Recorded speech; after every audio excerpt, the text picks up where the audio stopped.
Malaria एक protozoa की वजह से होता है जिसको प्लाज्मोडियम कहते हैं। ये पूरी लाइफ साइकिल इसकी दो फेजेस में होती है। ए सेक्सुअल साइकिल जो ह्यूमन बीइंग में होती है और दूसरी होती है सेक्सुअल साइकिल जो फीमेल एनाफिलीज मच्छर के अंदर होती है।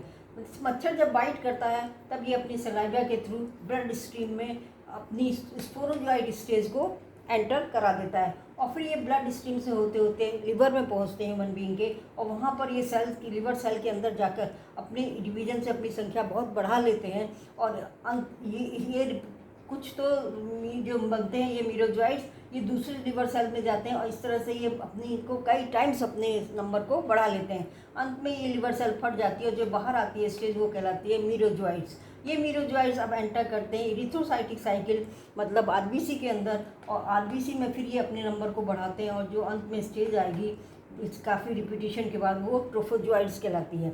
आरबीसी की ये इम्पॉर्टेंट बहुत स्टेज है क्योंकि इसी समय जब ये एंटर करती है तो जो सिम्टम्स होते हैं मलेरिया के जैसे कि ठंड लगना, बुखार आना, ये इसी की वजह से होते हैं। जब ये फटता है, आरबीसी फटती है तो एक टॉक्सिक सब्सटेंस जिसको हीमोजोइन कहते हैं वो रिलीज़ होता है और उसी की वजह से चिल फील होता है और हाई फीवर होती है हर तीसरे चौथे दिन। ये हो गया इरिथ्रोसाइटिक साइकिल।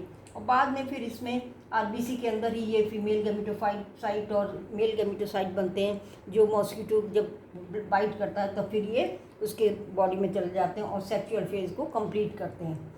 यहाँ पर जो ये सेक्सुअल में जो स्टेजेस हैं वो है स्पोरोजोइट, मीरोजोइट और ट्रोफोजोइट। ये है इरिथ्रोसाइटिक साइकिल और ये है एक्सो इरिथ्रोसाइटिक साइकिल मतलब आरबीसी के बाहर।